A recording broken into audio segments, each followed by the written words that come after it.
उस दिन तो तू भाग गई थी, अब बता क्या बात है? नहीं बताऊंगी। छोड़ो मेरे बाल। नहीं बताएगी? नहीं। नहीं बताएगी? नहीं बताऊंगी। नहीं बताएगी? नहीं। अच्छा बात बताती हूँ। सुनो, आज से ये उल्टी सीधी हरकतें बंद। शरीफ लड़के की तरह जिंदगी गुजारो और एक अच्छी सी नौकरी ढूंढ लो ताकि तुम एक अच्छे से घर बसा सको और अपने माँ बाप का कहना मानो ताकि लोग तुम्हें अच्छा समझें। लो, एक यही कमी रह गई थी, वो भी पूरी हो गई। एक तो घर में लेक्चर, एक कॉलेज में लेक्चर, अब ये मास्टर की लड़की भी लेक्चर दे रही है। जी हाँ, क्योंकि अब इस मास्टर की लड़की के हाथों में ही तुम्हारे जीवन की डोर आने वाली है। चल हट, मुझे क्या पतंग समझ रखा? पतंग नहीं। जानते हो, मेरे पिताजी ने तुम्हारे पिताजी से बात कर ली है। क्या बात करी? शादी कोई बच्चों का खेल नहीं। अभी तक कॉलेज का रिजल्ट नहीं निकला। घर में भैया की क्या हालत है वो मैं देख रहा हूं। मैं मामा पर बोझ नहीं बनना चाहता। पहले अपने पैरों पर खड़ा हो जाऊं, फिर कुछ सोचूं। कुछ बन तो जाऊं मैं। तुम कुछ बनो या ना बनो, मैं तुम्हारी हूँ, तुम्हारी ही रहूंगी। उषा, तुम समझती क्यों नहीं? मैं कुछ सुनना नहीं चाहती। जो कह दिया ना सो कह दिया। हाँ। रवि, रवि। अच्छा, तो तू यहाँ बैठा है और मैं तुझे ढूंढ रही हूँ। मैं समझ गई तू घर क्यों नहीं आया। उषा तेरा ख्याल रखती है ना, इसीलिए। चल घर चल, तेरे पिताजी ने मुझे भेजा है। चल। फिर निकाला क्यों था? मैं घर नहीं जाऊंगा, बात बात पर गुस्सा करते हैं। लेकिन पगले, तू काम भी तो ऐसे करता है। और फिर वो तेरे पिता हैं, अपने पिताजी की बात का बुरा मानता है क्या? वो जो कुछ कहते हैं तेरे भले के लिए कहते हैं। तू नहीं जानता आजकल वो कितने परेशान हैं। एक तो विकास के नौकरी के डिपॉजिट के लिए मारे मारे फिर रहे हैं और फिर उनकी अपनी नौकरी भी तो जाने वाली है। क्या? पिताजी की नौकरी? हाँ बेटे, नल सेठ ने उन्हें नोटिस दे दिया है।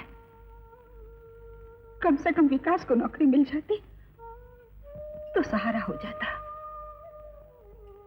लेकिन अब 5,000 रुपए कहां से आएंगे? 5,000? गौरी बाबू, सेठ जी आ गए क्या? नहीं मुनीम जी, सेठ जी तो बुधवार को आएंगे। अच्छा तो गौरी बाबू, ये लीजिए 15,000 रुपए और तिजोरी में रख दीजिए। हाँ, चाबी अपने पास रख लीजिएगा। सेठ जी आएंगे, उनको दे देना। लेकिन मुनीम जी, आप कहाँ जा रहे हैं? मैं जरा जमीन के मुकदमे के सिलसिले में कचहरी जा रहा हूँ और फिर 2-3 काम और भी हैं शहर में। 3-4 रोज के बाद वापसी होगी। अच्छा, नमस्कार। अरे आओ आओ भाई गौरी शंकर। सुनाओ भाई, कैसे हो? ठीक हूँ। क्या बात है भाई, बड़े परेशान नजर आ रहा हो? हाँ भाई बिहारी लाल, एक मुसीबत में फंसा हूँ, इसीलिए मैं तुम्हारे पास आया हूँ। मुझे 5,000 रुपए की जरूरत है। ये अचानक 5,000 रुपयों की जरूरत कैसे पड़ गई? मेरे बेटे विकास की नौकरी के लिए डिपॉजिट देना पड़ेगा। ओह अच्छा अच्छा। तो भाई सुबह आना था गौरी शंकर। अब देखो ना, सुबह ही तो मैंने सारा रुपया किसानों में बांट दिया और अब तुम आए हो। लेकिन तुम फिक्र मत करो, परसों आन के तुम रुपया ले जाना। लेकिन उसे तो कल ही भरना पड़ेगा। कल?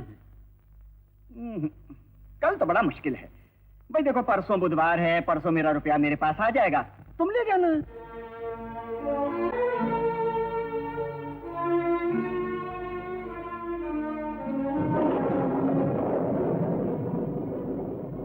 पिताजी, रुपए का इंतजाम हुआ? कल आखिरी दिन है पिताजी। इसका मतलब है कि नौकरी मुझे नहीं मिलेगी और मैं यूं ही बेकार। विकास, तेरे पिताजी बाहर से आए हैं, थके हुए होंगे। तुम हाथ मुंह धो लो, मैं खाना लगा देती हूँ।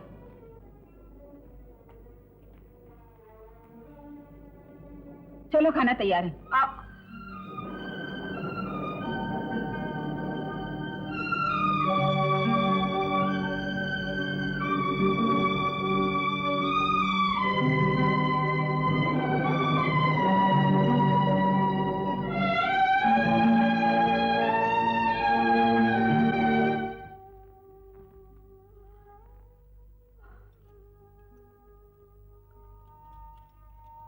ये लो।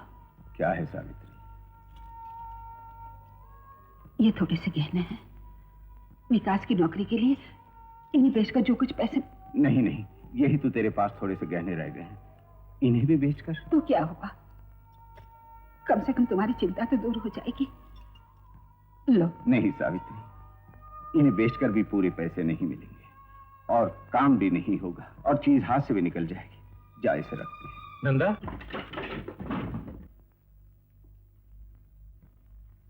पिताजी से रुपयों का बंदोबस्त हो गया? नहीं। सुनो, तुम्हारे पास कुछ रुपए होंगे? मेरे पास तो कुछ भी नहीं। अब क्या होगा? विकास को नौकरी नहीं मिलेगी। मैं बाप होकर भी उसके लिए कुछ नहीं कर सका, कुछ नहीं कर सका।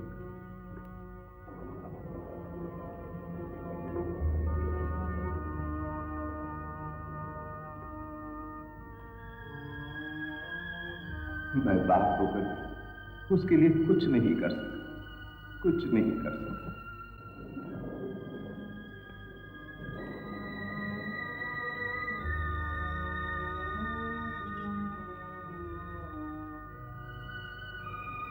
ये लीजिए 15,000 रुपए और तिजोरी में रख दीजिए। परसों आन के तुम रुपया ले जाओ।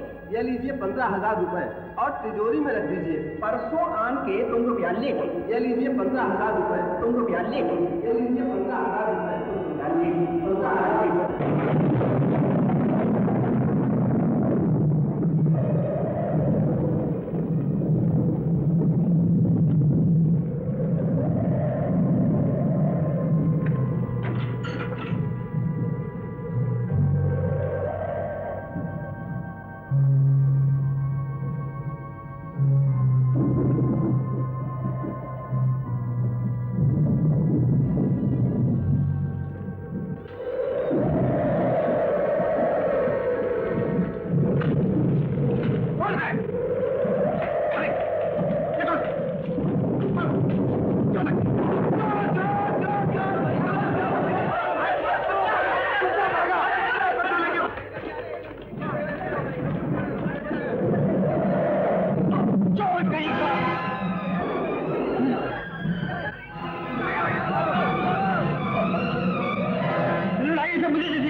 आइए। ब्लड प्रेशर ज्यादा हो जाने की वजह से इन्हें लकवा हो गया है। लकवा? देखिए, ख्याल रखिएगा, इन्हें कोई सदमा न पहुंचना चाहिए, वरना इनकी जिंदगी को खतरा पहुंच सकता है। लीजिए, इससे सुबह शाम मालिश कीजिएगा, बाकी दवा हर 4 घंटे के बाद दीजिएगा। जी अच्छा। रवि ऐसा काम करेगा मैं तो सोच भी नहीं सकती थी। छी छी छी, कम से कम अपने बूढ़े बाप का तो ख्याल किया होता।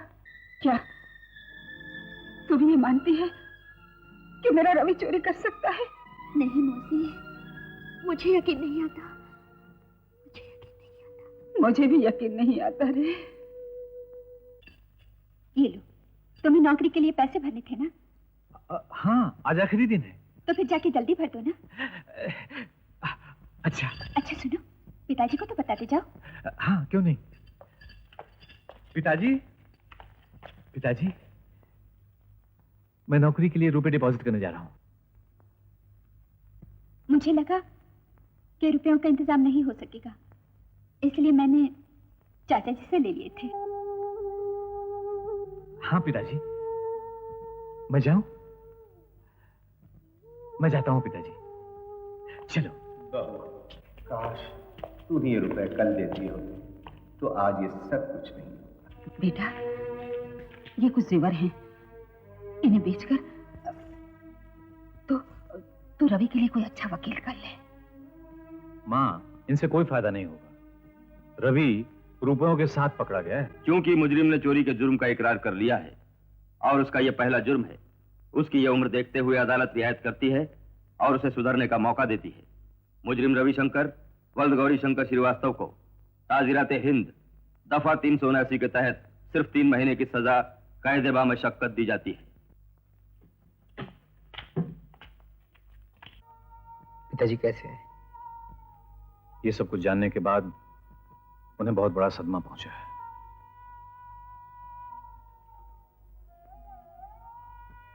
तुम्हारी नौकरी का क्या हुआ? मिल गई। चलो अच्छा हुआ। चलो रवि। मैं चलता हूं भैया। माँ और पिताजी का ध्यान रखना।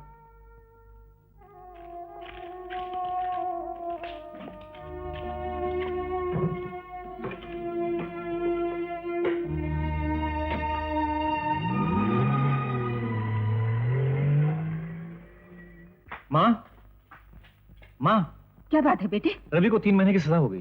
3 महीने की सजा तो फिर भी कम है, चोरी की सजा तो इससे भी ज्यादा होती है। क्या हुआ?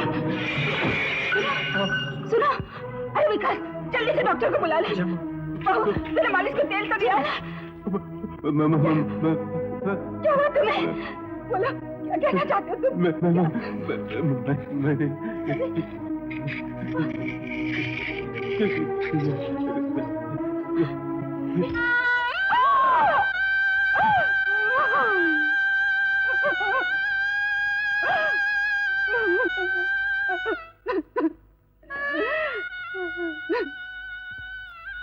ऐसा तुमने क्यों किया? ऐसा तुमने